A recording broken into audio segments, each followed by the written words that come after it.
那我给您打下手，但是您得保证啊，再不跟张御医给我灌药了，不然您就没帮手了。哎呀，你这个缺心眼的，都什么时候了，怎么的还笑得出来？哎，错了，我错了。您放心，有我在，我娘肯定安全。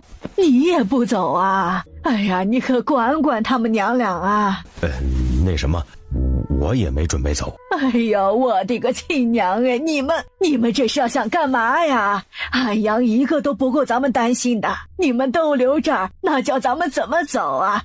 既然这样，那我老婆子也不走了。姚老八从椅子上站起来，一脸严肃地走到门口，还以为他要干嘛，没想老头跨出门口却往后院走了。爹这是干嘛呢？你管爹干嘛呢？但是大姐，你们真的不走吗？这前头真要是打起来，咱们这儿离北营可近啊。我们会没事的，你们走吧，去太平城咱们的小院里住些日子，等前头有了消息再回来。二弟认识地方，咱们那儿也放了不少粮食，你们就带点随身衣物和贵重物品就行了。大姐不去，我也不去。那我也不去。我去，我爹说太平城可热闹了，我要去。上边上待着去，大人说话你插什么嘴？梅香突如其来的一声呕吐声吸引了所有人的注意力。娘，我有那么恶心吗？这是有了。被众人围观了的梅香脸色歘一下就通红，支支吾吾地说着不知道、不清楚、不晓得。哎呀，让老夫来瞧瞧，这都起码3-4个月了，你这自己都不知道啊？最近比较忙，就忘了。哎呀，天爷呀，你咋不直接把孩子生出来再想起来呀？哎呀，那现在可怎么办？刚才出去了的姚老八这会儿又回来了。哎，你干啥去了？是不是准备拿地契给孩子们分？这事儿已经到了这个地步了吗？尿啊，咋的了？你这个老头怎么这会儿还有闲情一直尿尿啊？咋的？前线打仗，咱们就不能尿了？行了，如厕的事情咱们不讨论，现在你们都听我的。大姐，这……闭嘴！我没说完，不准发表意见。你们现在通通都去整理衣服，现在就出发去太平城。我们一家3口留在富丰庄守着，于大夫和大廖、三白去北营帮忙。就这样，散会。三白一脸惊恐地看着夏安如，夏安如给他指了指方向。看那里，我不是我娘。怎么，三白，你想抛弃我们吗？没有，我还是跟你们去军营吧，为了兄弟赴汤蹈火，在所不辞。万一，我是说万一啊，宿州失守，你们记得去西州找渔王。娘，这个您收好，这个是渔王给我的，千万记得轻易不要用，实在是走投无路了再去渔王府求人。万一你们去了长风城，记得每天午时去城门口等着，我们总有一天会再碰面的。剑锋，咱们要不一起走吗？行了，不用多劝了，富丰庄有我们守着，你们放心，赶紧收拾收拾行李，带着富贵和摇钱树走吧。众人见劝说无果，梅香这里又突然被诊出有了身孕，外加家里还有老的小的，便也不再坚持。为了尽快搞清八方县的情况如何，天才蒙蒙亮，夏兆峰就带着剩下的人跑去了县城。可到了长街，夏兆峰多少有些惊呆，这怎么……爹，咱是不是有点反应过度了呀？啊，我不知道啊。他们怎么都不跑啊？昨天那号角的声响，他们没听到吗？那咱们还要不要去北营啊？我先去府衙问问情况。姚荣和夏安如则说，他们要直接去五味斋，一会儿还得赶做干粮。母女2人到得五味斋的时候，值班的丹姐和元娘都已经起来洗漱了。哎，荣姨、安如姐，你们今天来得好早啊，是不是昨晚听到号角声没睡好啊？你们也听到了，可是你们看上去好像啥也没有发生啊。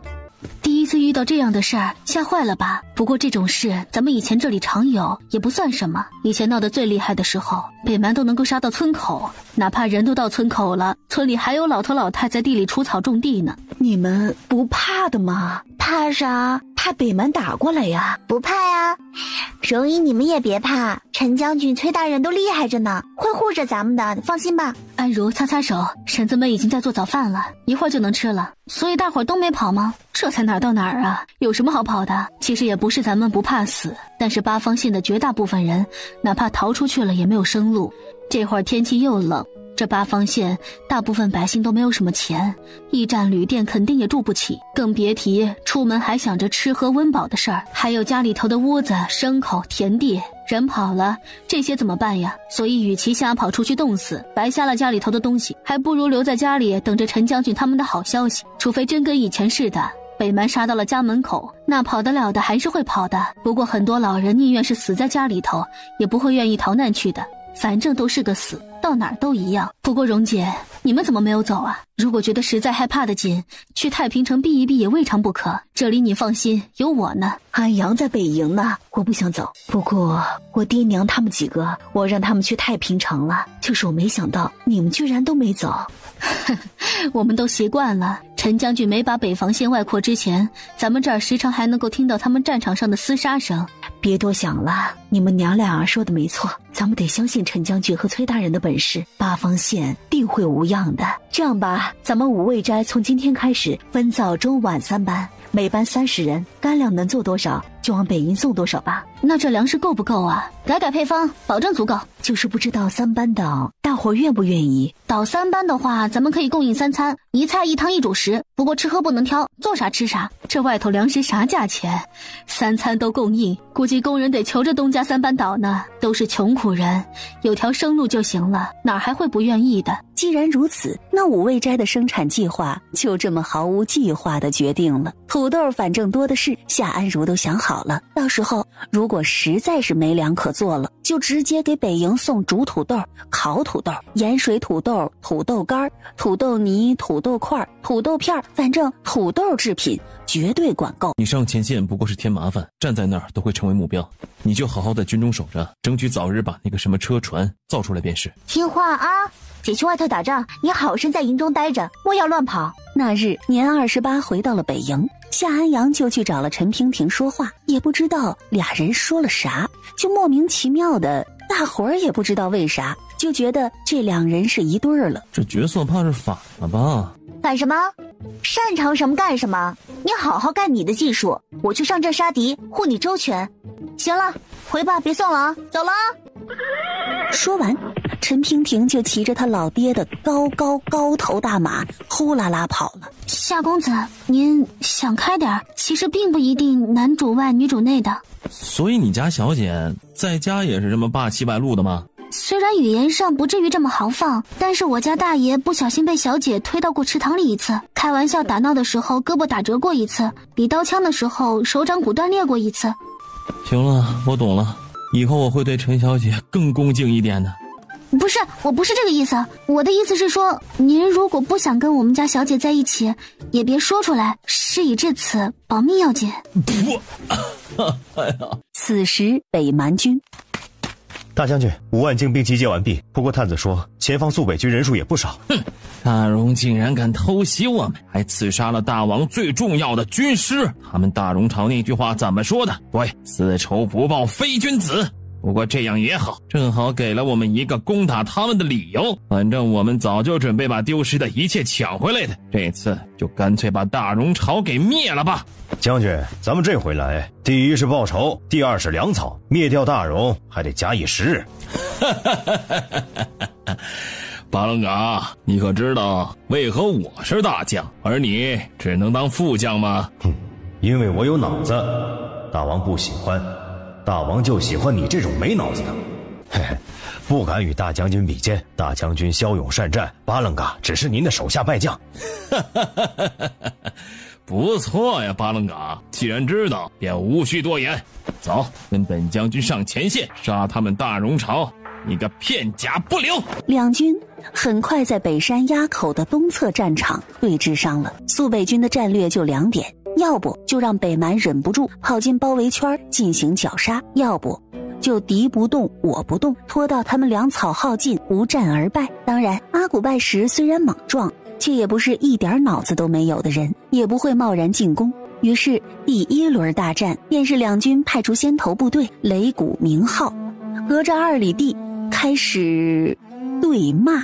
阿古拜什为人冲动易怒，容易因为一时冲动而进包围圈，到时候主战场可能到瓶颈处，两边布防的弓箭手再各增派1营，另外让武艺调集精兵1万，加强哨站防守。下头的指挥使抱拳应好，匆匆往哨站跑去。骂战持续了差不多有1个多时辰，阿古拜什终于在被骂他儿子不是他亲生的，是隔壁老王的种的时候破防了，因为这是事实。娘，你有没有听到大炮的声音？依稀好像是有一些，有的隐隐约约。哟，陈将军现在是有钱了，咱们以前啊，别说是火炮了，有时候前头打仗打得急了，还得找人献给他们去消箭呢，家里头大鹅屁股上的毛都能给拔秃了。那可不是，我还记得有一年啊，守将还不是陈将军呢，叫啥来着？哎呦，干的时间太短，我都没记住叫啥。哎呀，那时候啊，苏北军真叫一个穷，才开战呢，火油瓶就没了，然后跑咱们村来，家家户户的搜刮麻油。可怜咱们家啥油都没有，最后还被薅去了2床棉被。那年冬天差点熬不过去。哎呦，说到这个我也想起来了，咱们家还被抢了2只羊，当初2只羊也得值8、9两银子呢。我家当家的差点要跟他们拼命，还好我拦着，要不然这会儿他坟头草都8丈高了。这些婶子真的是淡定的太过分了吧？不过听他们的聊天内容就能够知道，为什么本地百姓心这么大，实在是因为之前经历了太多。陈将军前头的那个守将感觉也很是不靠谱，打仗不行就算了，怎么还反抢老百姓的呢？啥玩意儿啊！哎呀，你让你爹来装干粮吧，下一批征魔马上就出锅了，先送一批去前线。哦，对了，一会儿路过芳荣斋，记得把包扎袋也带上啊，于大夫到时候会有用的。哎，不过这干粮的钱这会儿可能没法算啊。还什么钱不钱的，就当做是做善事了。再说你家大崔还能让你吃亏呀？到时候打仗结束了再说吧。去吧去吧，去把你爹先喊来。不愧是我家母亲，觉悟就是高。北线的第1场对战以苏北军灭敌300取胜，北蛮军暂时退出了垭口瓶颈处。你们先吃2口，吃完再说。说是崔家那管事和夏安阳他爹送来的，做完没多久还热乎的。诸人听闻是武卫斋送来的蒸馍，便都扭头去看崔成允，脸上还带着点血迹的崔成允已经开吃了。看我干嘛？嘿，还不是因为你这人护食，听说这干粮都是你家那……将军慎言。我不说，我瞧瞧娉婷去，他人呢？在前头布防，陈大小姐杀敌凶得很。怎么的？咱们苏北军现在是没人了是吧？要个女孩去前头照应着。下官无能，劝不回来，您去劝一劝吧。怪不得第1口吃这个馍就觉得味道好得很，原来是小夏做的。是，小夏一个人做了5000个馍，都他做的，能干死了都。您家那位是女孩吗？怎么着？怎么不是女孩啊？怎么能叫女孩呢？得叫女战神。大冷的天儿，你还拿着把扇子，怕人家不知道你东施效颦是吗？你待这儿吧，我前头瞧瞧去。待得次日晚间，北蛮趁着夜色又发动了第2次偷袭。北蛮大将阿古拜什再次亲自率兵冲锋，苏北军防守压力巨大。崔成允带了一支先头部队，正面迎战阿古拜什带领的北蛮大军，陈将军则负责指挥调度。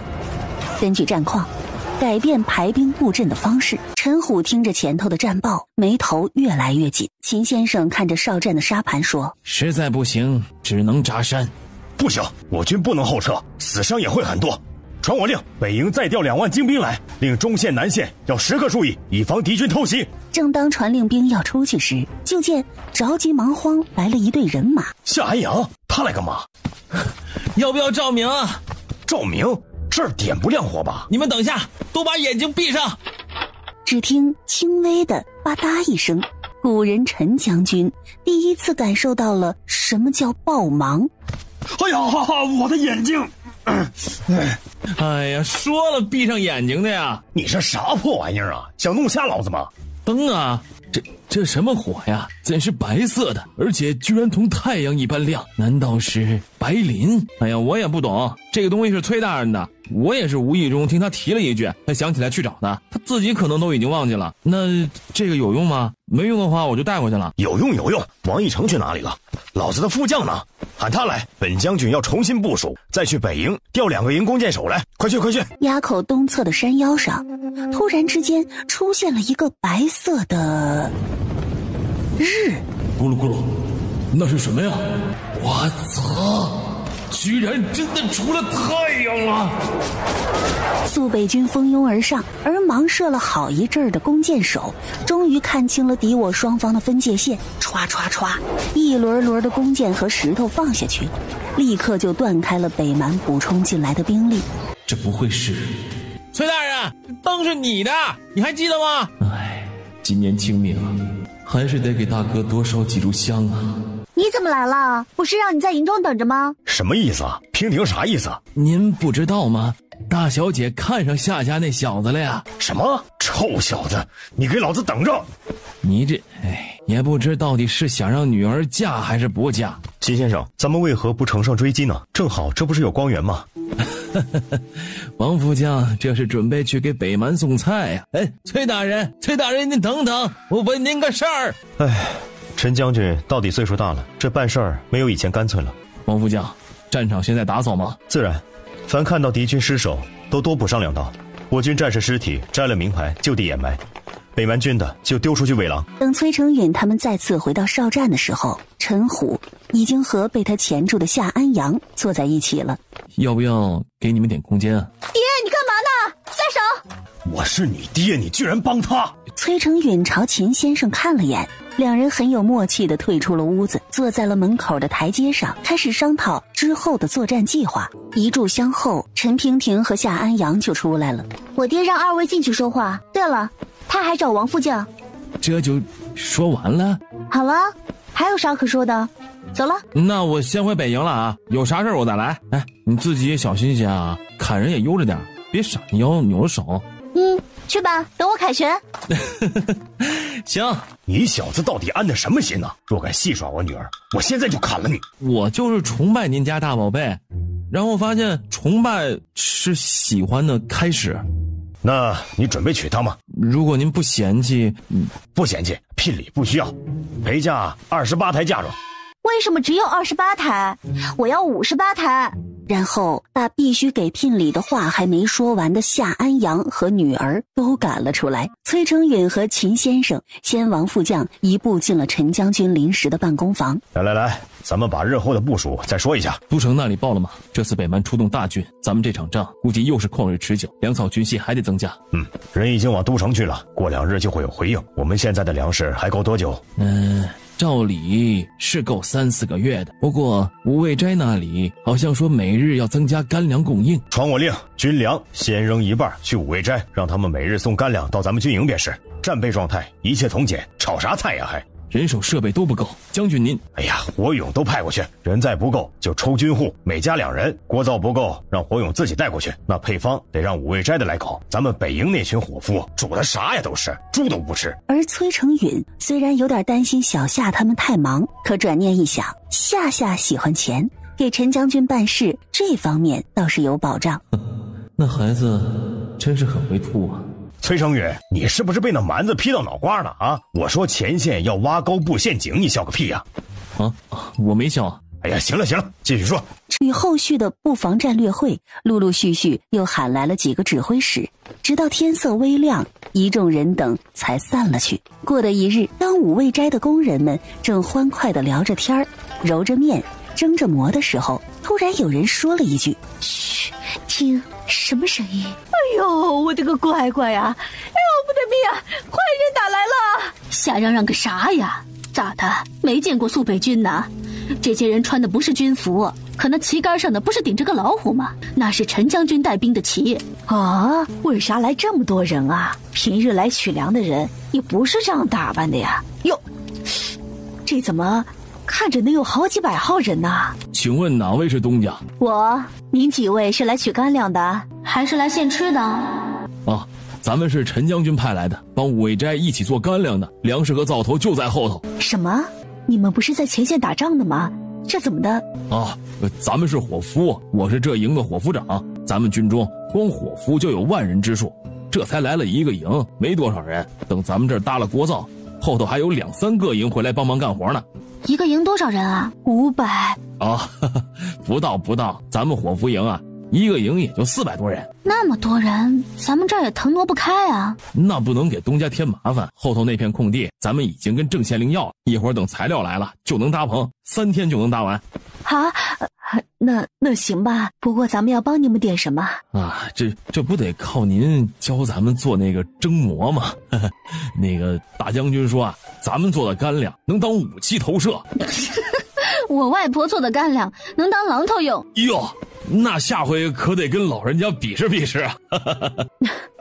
这到底有啥好比的？方子配比我这有，马上给你们去写啊。等你们棚搭好了，我再找几个熟手带带你们，没几天就能学会。伙夫长欢乐地应了一声好，扭头又让后头的人把这3天要用的粮食都给卸在了五味斋中庭里。见人走了，有婶子试探地问道：东家，咱这不会被辞工吧？怎么会？苏北军来帮忙不对，也不算帮忙，只能说来合作。哎呀，只是暂时的，可咱们五味斋还得长长久久的干下去，怎么会辞了你们？乖龙地豆，吓死我了！这土豆看来不够用啊！20万人的干粮一天得用多少粮食来着？如果对半贴进去土豆，估计我家库存都不够用1个月的。虽然刚开始肯定是循序渐进，一点点增加供应量的，可这数量也很惊人啊！能撑过1个月也差不多了吧？咱先顾着眼前吧。一会儿让那几个伙夫长在咱们院里先临时搭几个灶台案板，再扯上点油布，得让伙夫来一波人帮忙。虽然现在估计不用供应20万人，但是我看这些3天就要做完，估计每天得有几万份吧。没人帮忙，咱们这胳膊揉断了也干不完这么多呀。娘，我出去一趟。哎，干嘛去啊？保卫您的胳膊肘大作战。什么玩意儿啊？懒驴上磨还跑了。哎呀，你戴着点口罩啊，一会儿脸要被这风给吹裂了。戴了。夏安如就以超过平均罗素的速度到得了北营门口。姐，那围灯真是绝了，有用就好。不过我找你不是问这事儿，你得帮咱娘办个事儿。娘？啥事儿啊？难道还想让我传播缝纫机啊？哎，我没空。不是，都什么时候了还搞缝纫机啊？你得帮娘弄一个和面机。有区别吗？你懂个是。手工和面一次和个3-4斤都够呛，机器和面一次和30-40斤都可以。咱们现在得做你们苏北军20万人的干粮，你能想象吗？20万人呐，纯靠手工，胳膊肘霍断，做出来的都不够你们吃的。这20万人得做多少干粮啊？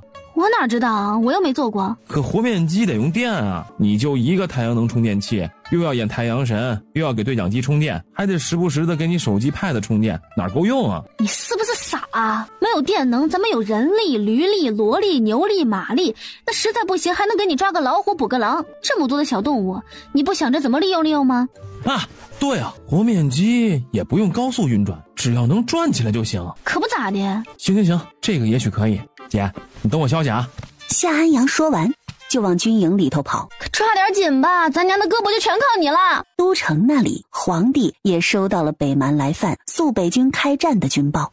如今苏北军真实在营多少人呢？应该在13到15万左右。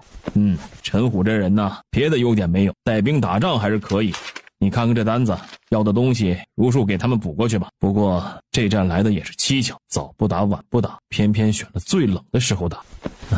为什么呢？可能想趁着还有一口气赌一把啊！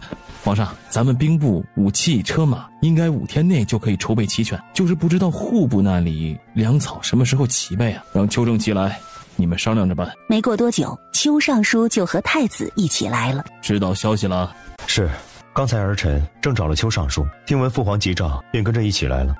也好。此次北蛮来犯，你有什么看法？北蛮定是缺粮了，所以昏了头脑，用鸡蛋来碰石头。此次咱们苏北军定能抵御北蛮，再次获得大胜。父皇，儿臣觉得自己最近身体基本痊愈了，如有可能，儿臣恳请父皇让儿臣出征。你想出征？是，父皇。作为太子，儿臣未能太多为父皇分忧，实在有愧。既然儿臣身体如今硬朗了许多，那就应当为父皇、为大荣效力。父皇放心，陈将军一定能守住苏州的。儿臣出征也只是为戍边的官兵提振士气，另外让北蛮也看看咱们想要扫除他们的决心。有陈将军在，苏州肯定万无一失。您就成全儿臣吧。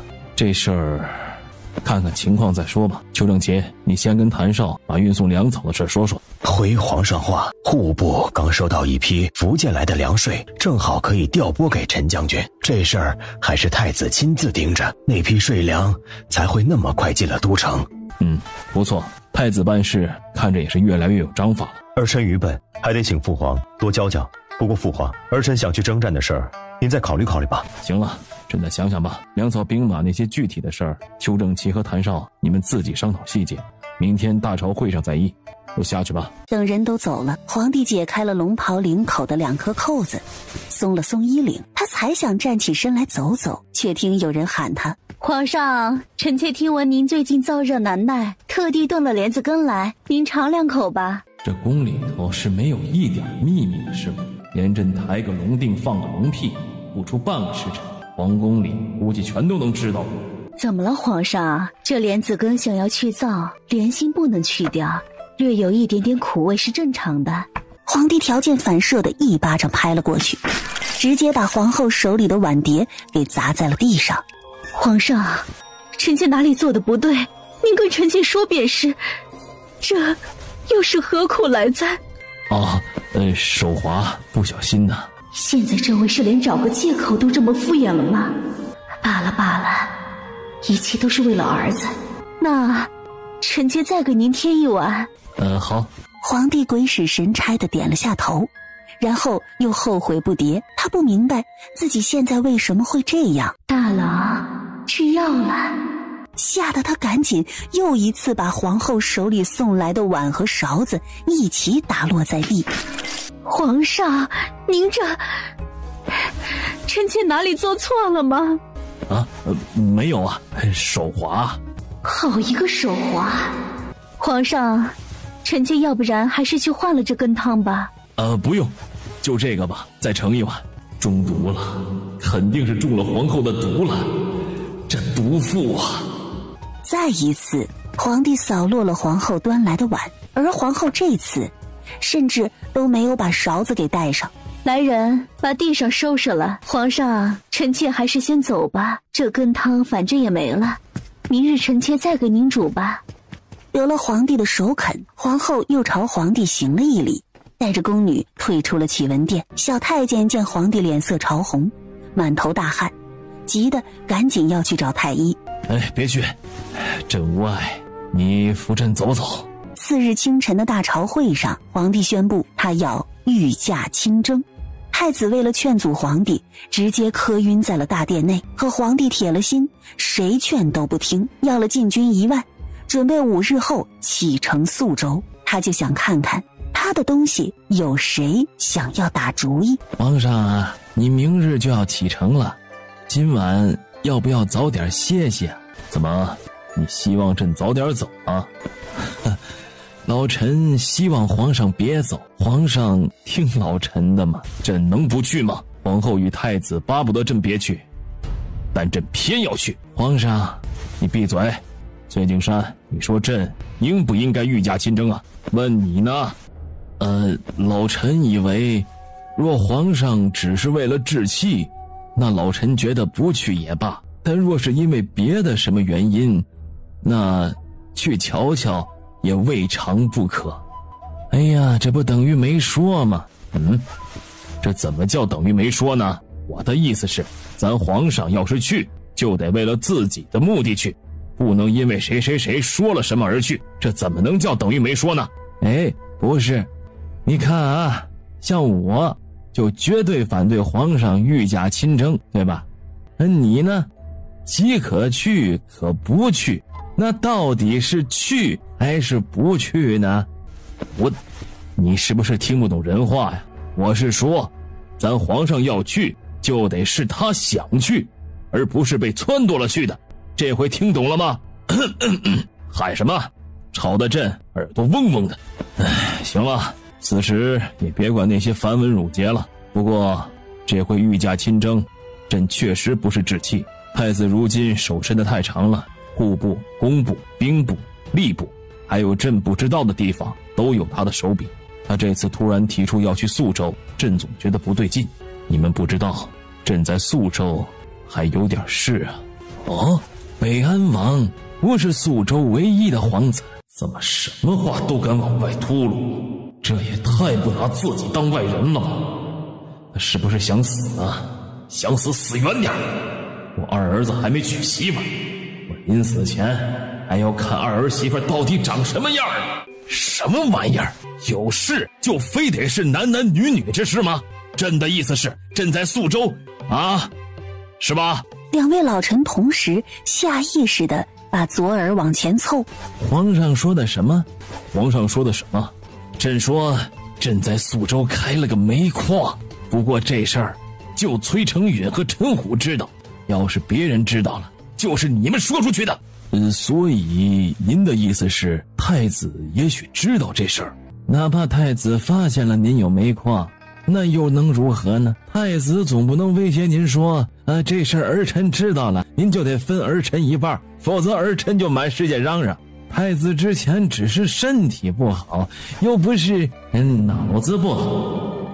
朕怀疑皇后想毒死朕。两位老臣面面相觑，心里疯狂计算着，到底是皇后想毒死皇帝的几率高，还是皇帝疯了的几率高？朕猜测皇后在每日的汤羹里下了毒了，而太子那边，朕不知道他在谋划什么，但肯定跟宿州有关。陈虎说的没错，北蛮侵扰北县这事儿的确是在意料之中的，但是时机不对。您该不会觉得太子跟北蛮有联系吧？可是，皇上，您说有没有一种可能，就是太子很想去宿州这事儿，只是他的伪装，事实上就是为了让您起猜忌之心，然后动了亲自前往宿州征战的念头。倒也不是说不通啊。如果像崔继久这么说的话，太子想让皇上起了猜忌，亲自前往宿州，再加上皇上觉得皇后的汤羹有问题，那他们这是……后面的话连郑丞相都说不下去了。弑君啊，既然有这个可能，那您可万不能冒险啊。皇上，您一定要三思啊。太子若真有这样的念头，您换一个儿子做太子不就是了？何必让自己处于此种险境呢？换不了的。太子殿下现在身体无恙，正值壮年，在朝中也是很有威望，太孙更是康健聪明，常得大儒的夸奖啊。太子妃为谢氏嫡女，是皇后不出五服的侄女。太子妃的父亲谢金生还是2品护国将军，现正镇守福建沿海一带，更不要提皇后身后的势力了。太子若是非得换，必定动摇国本。况且咱们手上也没有任何的证据证明太子与皇后要对皇上不利呀。所以我让你们来是有事要交代。皇上之命，臣等哪怕赴汤蹈火也会不辱使命。也就是你们3个了。坐吧，别激动。你崔景山，还有你郑志渊，再加一个陈虎，除了你们，朕是谁都信不得了。帝王家也就那么回事吧。朕此去宿州，也许就像你们所说的，可能中了圈套，所以朕限定3个月为期限。3个月内，别人再怎么说朕轰事了，你们都必须以没有找到遗体为由，阻止太子坐上龙椅，除非朕的遗体真的被抬了回来。当然这种可能性极小，你们看到面目模糊的遗体一概不要认，咬定不是朕就行了。若太子有问题，3个月内朕会派人来联系你们，到时候再见机行事，你们别出城便是。要是太子没有问题，3个月内朕会返回都城，到时候一切照旧。3个月后，你们如果还是什么消息都没收到，那就证明朕轰事了，到时候你们就替朕发丧，然后拿朕的遗诏出来辅佐新帝上位。新帝继位，朝堂上有阻碍的，朕相信凭你们2个的威望和在大荣如林的影响，是可以摆平的。武力上遇到阻碍，就去找陈虎，3个月足够他解决北蛮之事，抽身来都城护驾了。皇上，您三思啊！皇上，您莫要冲动啊！一定还有别的办法查明真相的，您千万不能以身试险呐！皇上，朕还没死呢，你们2个嚎什么嚎啊？都省点力气，等朕轰事的时候你们再嚎吧。皇上，您遗诏都写了呀？谁说朕写了？朕这不是没想好怎么写，选哪个不争气的东西继位，才让你们来的吗？哎，行了，别好了，把后头的事都安排好才是正经。两人这才抽抽搭搭，跟着皇帝到了书案前，开始长篇大论起来。这一论就直接论了一夜。在一阵声势浩大的鸣号敲锣之后，皇帝带领着禁军朝着宿州进发了。你父皇不爱喝汤汤水水了，也是时候不用喝了。可惜没直接让我儿监国，也不知道跟郑丞相崔继久说了什么。母后不必多虑，不管有没有让儿臣监国，儿臣终归是唯一的太子，以后儿臣的儿子也会是大荣的太子。也是，疑心生暗鬼，还是我儿这招以退为进用得好，他果然御驾亲征了。走吧，母后，过个3-4日，父皇就能进西州了，到时候就会有好消息的。咱们母子俩就安心的在宫中等待皇上回来吧。不知殿下召见老臣是有什么事要交代吗？昨天郑丞相和崔继久与父皇彻夜长谈，是谈了宿州的军情。昨日皇上跟老臣就说，今日殿下肯定会朝老臣询问的。毕竟父皇征战宿州，本宫没法跟随，很是遗憾，所以别的事儿本宫自然要多担待些，不能再让父皇忧心了。殿下所言极是，皇上也说有什么事儿让几位尚书还有老臣与副相多跟太子商讨，再拿主意。所以父皇昨晚跟您说的就是这事儿。倒也不仅仅是这些，不过老臣岁数大了，老喜欢回忆过往，皇上没办法，就跟老臣谈了许多过去的事儿。当初太上皇还在的时候，太子就这么听老头回忆过往，花了一炷香的时间，最后他实在忍不住了，才打断郑志渊。郑丞相昨晚一夜没睡，别辛苦了，早点回去休息吧。老臣不累，这才说到崔。郑丞相还想继续说下去，太子却甩了袖子走了。庆坤帝御驾亲征的消息，宿州那边也早就得了信儿了。大将军陈虎对此表示非常嫌弃。我就说嘛，皇上亲征就不是好事儿。听听，北蛮又增兵了，这是嫌咱们打仗能打赢是不是？陈将军听着对讲机里头崔成允传来的北山垭口最新情况，气得要炸毛。那也不一定是因为皇上，说不定他们原本就想增兵的。也是，总不至于咱们得到皇上御驾亲征的消息没几天，北蛮那边这么快就知道了吧？陈将军没接话，却也看着王副将。怎么了？看我做啥？看看奸细长什么样。我是奸细？怎么觉得自己智商不够是吧？不是，那我到底是不是奸细？你问我呀？不是啊，我要是奸细，人家得允许我做多大的官，我才肯迈出肃北军啊。我家可是世袭的伯爵呀，我犯得着吗？话音刚落，就听外头有护卫问：将军，韦斋送饭来了，您现在用吗？用。至于什么奸细不奸细，他们在前2次战役之后就已经查出来了，这会儿就逗王副将玩呢，谁让他失察的，活他的大该。哟，羊肉馅饼，娘香死个人呢。夏安阳这个娘啊，手艺还真是不错。正在看女儿倒腾和面鸡的姚蓉顿时打了个大喷嚏。谁惦记我呢？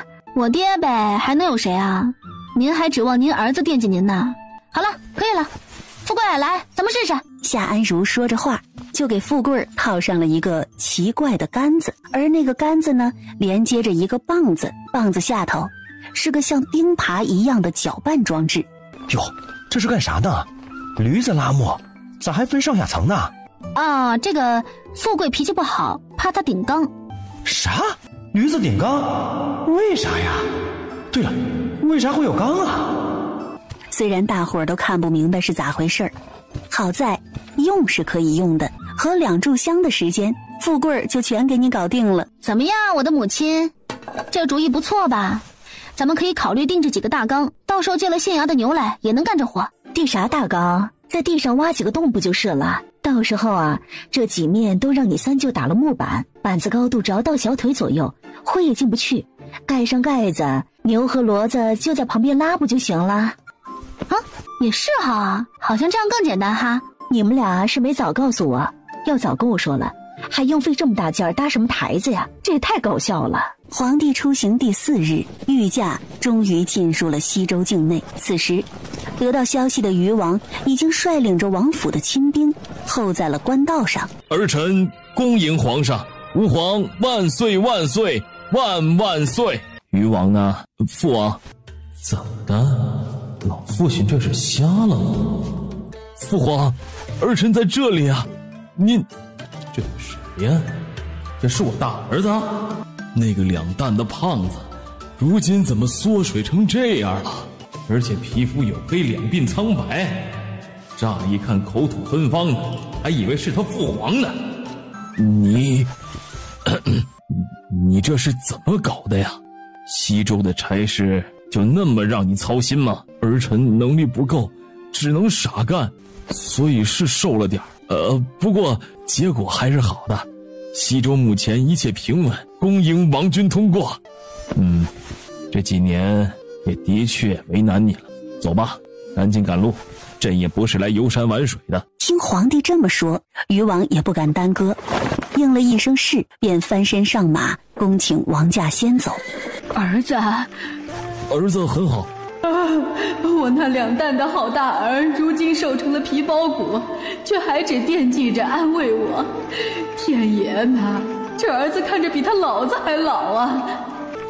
他才35啊，怎么就……娘娘，王爷今年37了，而且这会儿他不也是好好的吗？您这么哭，别人听了还以为王爷怎么着了呢。您且歇歇。刚才奴婢听护卫说，咱们晚上就能到昌丰城，到时候就直接入住虞王府。你想跟王爷说多久话，就能说多久话。37了吗？本宫17生的他怎么能是37呢？不是35吗？对啊，您今年54，虞王37，不是正好吗？什么？我不是51吗？54？我什么时候54的？多出来的3岁是哪里来的？惊叫声引来了后头跟着的禁军统领，而王驾旁边的亲卫队更是万分警觉，直接喊停了队伍，把王驾团团围了起来。妍妃娘娘，可有什么异样？没事没事，是奴婢不小心把开水洒在娘娘手上了，对不起，是奴婢的错。娘娘，还是让微臣检查一下吧，以防万一。本宫都50岁的人了，居然还要被禁军搜查。听好了，搜可以，但是必须是皇上口谕。看什么看，都是你，干嘛告诉本宫已经50那啥了，害得本宫失态。51勉强能说自己才50，实在不行装49也行啊，可54，我勒个天菩萨，我这都快60了呀。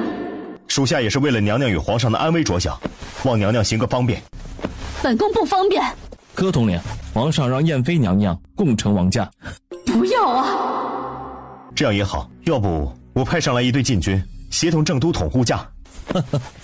不必了，前面还有虞王亲兵与西周守军，就不麻烦柯统领了。既然如此，柯统领也不再坚持，只微微侧身，等着燕妃娘娘连带着宫女嬷嬷一起移到了前头的王驾中。为什么真龙天子的脚会这么大味儿啊？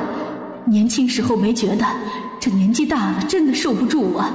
你这是怎么了？叫什么呢？臣妾原来54了，天菩萨，要不是嘴亲提醒臣妾一直以为自己51呢。你这脑子啊，跟从前一样，实在是不得用了。虞王也是向了你呀。脑子不得用也挺好的，都说难得糊涂嘛。臣妾这些年在宫中也是因为过得糊里糊涂的，这日子才好打发呢。唉，这些年委屈你了。不委屈，你只要别叫我洗澡就行了。皇上公务繁忙，日理万机，后宫年轻的妹妹又那么多，您也忙得很。皇上您这些年受累了。你个燕妃呀！年纪已这般大，说话却还是如此毫无长进。好，保持下去，朕就喜欢你这缺心眼儿的样子。缺心眼好吗？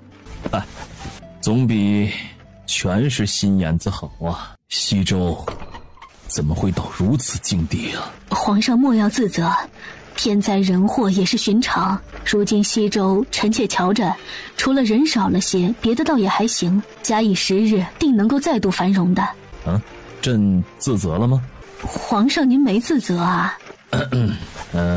朕自责不自责又有什么用呢？事已至此，西周也只能慢慢恢复了。皇上所言甚是，还是得多生孩子，多种地，多养猪来，多养鸭。你这都是哪学的呀？粗鄙得很呐！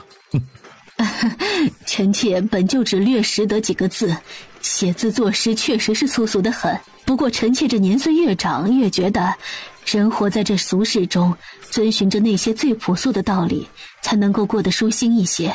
说的也没什么错处。西周现在人太少了，还是得让你儿子先把事情解决了。王府做表率，让他们多生一些。醒醒，燕飞，赶紧跟朕走啊！醒醒？什么东西啊？为什么要醒醒？燕飞，醒醒！你家燕飞向来睡得这么沉吗？没有啊！子清急得直跺脚，心一横，直接掐了燕飞的人中。深陷噩梦的燕飞这才痛得醒了过来。皇上，他是您的儿子呀！什么？什么情况？还在做梦吗？行了，别睡了，还要不要命了？怎么了？这是？走，一会儿再说。一会儿您就跟着皇上走，皇上去哪您就去哪，叫您跑您别愣着，叫您蹲下您别起来，外头好像乱得很，您可千万不能愣神啊！您哪来的匕首？皇上那顺的，咱这是遇到刺客了吧？没事，别怕，你跟着我就行了。母妃，这是怎么了？有乱臣贼子想要朕死，朕千算万算，却没算到禁军统领柯永宁居然叛乱。王府地道在哪儿？父皇母后跟儿臣来，儿臣已经安排好了。几人七弯八拐，到了王府深处的一个小花园内。皇爷爷，这里。孩子呢？走了，皇爷爷放心，这里石头多，您小心。母妃，父皇，儿臣不孝，以后不能再侍奉二老了，你们二老千万保重。儿啊，你不能走，你准备殿后吗？对，儿臣誓与叛军同归于尽。你给朕进来！不，父皇，儿臣一定为您肃清叛军，您等儿臣的好消息吧。儿啊，你这也不会功夫啊！郑普臣，弄晕他！真是不够添乱，这什么玩意儿啊！皇帝一行人这才进了地道，匆匆往王府外头撤退。禁军很快就攻入了余王府，可是此时的余王府内只剩下了余王府的亲兵和皇帝的部分亲卫在奋力抵抗。这里的人都是想要谋害皇上的余王府余孽，都杀干净。人肯定是走了密道的，王府密道10条里有9条半是通往城外的，要么就是离官道近的城门口，要么就是官道边的寺庙道观，几乎没有例外。还有余王府的密道入口，第一找找主院的卧室书房，第二找找最偏僻的花园。听我命令，一队人马负责找入口，2组人跟我走，去堵叛王，营救皇上，另外的人清理余王府。柯统领说完，底下跟了他好几年的几位指挥使便自觉领了差事，各自忙碌去了。与此同时，躲在密道里头的余王府家眷和皇帝他们也会合了。苍天呀，我肯定是大荣朝有史以来最苦命的王妃啊！儿子，醒醒！这密道到底多长啊？咱们还要走多久啊？母妃，儿臣也是第一次进密道啊！你个不孝子，你不知道你还把朕往里头带，你是不是也要弑君呐？皇爷息怒，孙儿走过，咱们已经走了快半个时辰了。这条密道通往城门外，官道旁的一个土地庙，算算路程，差不多快到了。你还不如你这20岁的儿子呢！赶紧走，走朕前头。那您消消气啊！皇上，您能不能别敲他脑瓜子了？本就不好使，刚才还磕了个大包，又被郑都统砍晕了，这再敲就坏了。走吧，走吧，别再叨叨了。正如世子所说，众人又走了不到1炷香的功夫，就到了出口处了。现在往哪儿走啊？照理咱们应该是往官道走的，一路往北就能到宿州，到时候进了宿州就有北安皇叔和陈将军，咱们就安全了。可现在走官道不安全呀，这城门外也都是禁军。有小道吗？有咱们也不知道啊。皇爷爷，孙子这也没走过。郑都统突然拔剑，谁？再不出来，小心我刀剑无眼！在郑都统的一声呵斥之后，就见墙角一堆柴火后头冒出来仨人头。别杀我，我是好人。别动手，我认识渔王，我认识郑志渊，郑丞相。别杀我，我让他给你钱。我就是渔王，我咋不认识你呢？啊？哎呀，果然是渔王，我是夏兆丰夏师爷呀。我的乖乖，那你是郑志明？乖乖，果然是郑志明啊！什么？二伯，我操！郑辅臣，你不是在皇上身边听差吗？怎么到这儿来了？因为朕在这里呀！赶紧跪呀！是皇上啊！真的确凿！皇上万岁万岁万万岁！吾皇万岁万岁万万岁！皇上，您这大半夜的也进不去城吗？气得皇帝上前就要踹人，可脚才抬起来，他却只觉胸口发闷，两眼发黑，扑通一声便倒在了地上。父皇，您怎么了？父皇，您醒醒啊！您老人家可千万不能轰啊！您轰了，儿臣这上哪儿说理去啊？全家老小都得跟着完犊子呀！别晃了，赶紧找车去啊！还愣着干什么？皇上不会被我问嘎的吧？哎呀，怎么可能啊！不过具体怎么回事，咱们还是稍后再问吧。这会儿要不要先去敲城门请大夫啊？万万不可！此事说来话长，但是昌丰城内现在已经被叛军攻占，咱们要找远离官道的小路去往宿州。二伯，您知道什么小道能走吗？这巧的好像有点离谱啊。如果我说咱们就是从八方县一路走小道来的，你不会怀疑我们有问题吧？什么意思？咱们八方县不是在打仗吗？前线用不着咱们，老百姓的吃喝暂时也没啥大问题，所以我俩就寻思着，万一，我是说万一哈，万一要是北蛮打进来了，咱们不得组织老百姓撤退吗？于是我跟郑县令两人，哦对了，还有熊二，一合计就想着得找条隐秘的小道，以防万一。咱们就一路从八方县出发，穿树林爬山坡，哪里不好走走哪里。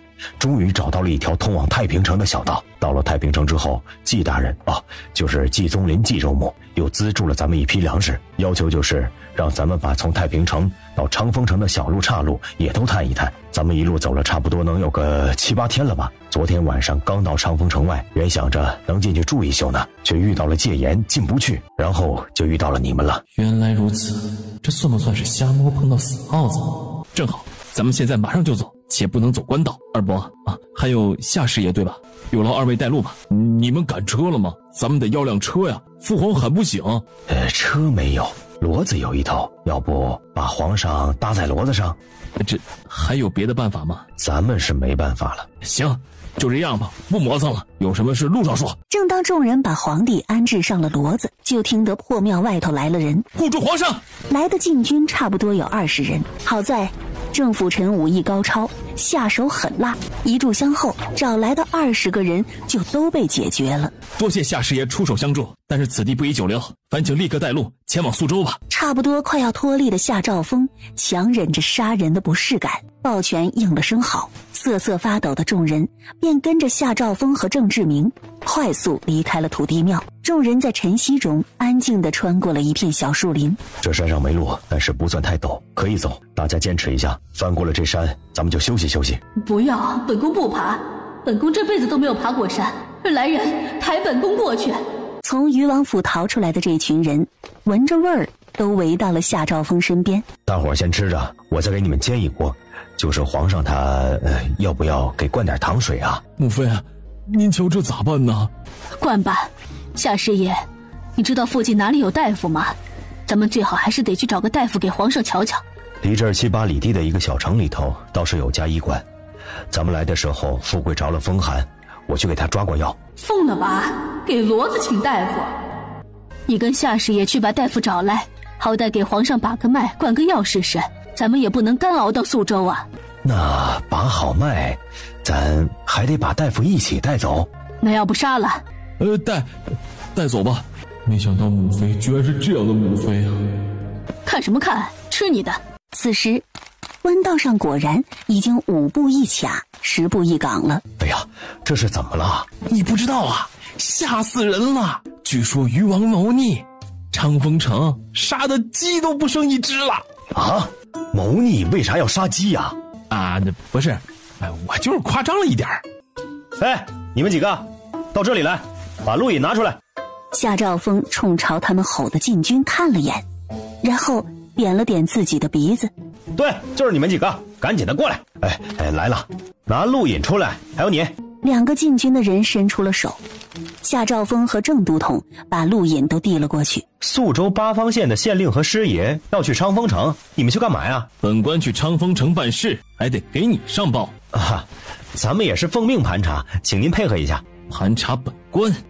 你，大人消消气，这几位也是奉命嘛，不就一句话的事儿啊？查我。郑都统哼了一声，甩了下袖子，扭头不再说话。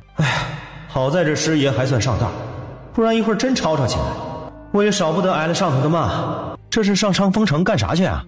哎呀，八方县打仗打的那叫一个地动山摇，天崩地裂的呀！我跟郑县令一合计，这打法不得提前做点准备。于是2人就从八方县出发，先去太平城买了宅子，然后想想只买了太平城的，感觉也不太安全呐，然后就继续往东，准备去昌丰城也买2套房子。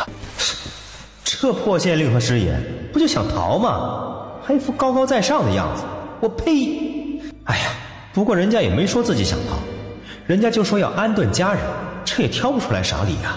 关键是身份没问题，目的没问题，前因后果也交代得清楚。哎，于是那甲兵一挥手就放了人，到了医馆请了大夫。夏兆丰还说是骡子不行了，让大夫瞧瞧去。大夫也是个爽快人，收了双倍的诊金，提了药箱就要跟夏兆丰他们走。您搞点解毒的什么药材药丸带着吧，我怀疑我们家富贵不是伤寒，可能是吃了啥毒草毒果子，这才不好的。这骡子又不傻，有毒的他们不会吃的，叫你带你就带着，哪来那么多废话？那要不我开药给你们，我人就不去了。一炷香之后，当家的，你一会儿怎么回来呀？天都黑了。我们会送他回来的，不过可能得过段时间。去吧，路上小心些，我在家等你。总算回到了落魄皇族栖息地。郑大人，我大侄子回来了，大夫呢？有没有带来呀？这人八字里多少有点问题。带了，黄员外在那儿，赶紧的让大夫瞧瞧去。见郑都统扛着大夫来了，已经开始打瞌睡的燕飞赶忙朝人招手：来，赶紧过来瞧瞧。不是说看骡子吗？你们这是啥呀？吓死我了！那骡子的事儿您甭管了，现下要紧的看看地上这位。老大夫还是很坚强的，拿出脉诊，闭上双眼，开始诊脉。完犊子了，可能连几个时辰都不行了，他们会不会让我陪葬啊？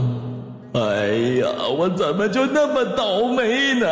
大夫，我家这位怎么样了？能不能救啊？如果能救的话。最后撸下手上的一个大金镯子，塞在缪大夫闲着的一只手里。这个先给你，如果把我家男人救活了，再上10个。口吐芬芳的，你有10个吗？赏你个大头鬼！唉，我还是希望公爹能活呀。府里这样的10个镯子是没有，但是我略还有一点点提及，可以拿出来应应急。我再诊诊。就见老大夫左手换右手，右手换左手，足足把皇帝的手倒腾了4、5回。中毒啊，这是，而且中毒很深，脉象也很蹊跷。老夫看着是积年累月下来，这会儿突然爆发的，所以啊，真的不太好治啊。20个金镯子，你能保住他的话，不跟要不起，各路神仙求求了，皇上千万不要轰啊！这样，我今日先扎针放血，再配一方解毒丸药，用药酒解了，一会儿你们帮他灌下去。想要救活，老实说，老夫肯定是不行的，但是保他3、5日，可以尽力一试。你们自己也得想想法子，看看能不能找到好一点的医馆大夫。老夫把这脉象能解这毒的药味儿，怕是跟咱们寻常的药味不太一样，小医馆肯定没有，你们得到处去寻寻，留给你们的时间不多了，你们得抓紧想办法。燕飞不再多话，他让老大夫放手扎针就是。过了约莫1炷香的功夫，针扎完了，老大夫又拿出一颗丸药，兑了他带来的药酒化开，给皇帝灌了下去。从这里到北营最快要多久？从这里到太平城差不多3日功夫，从太平城到八方县快马1日，再加上休整的时间5天吧，最快就是5天了。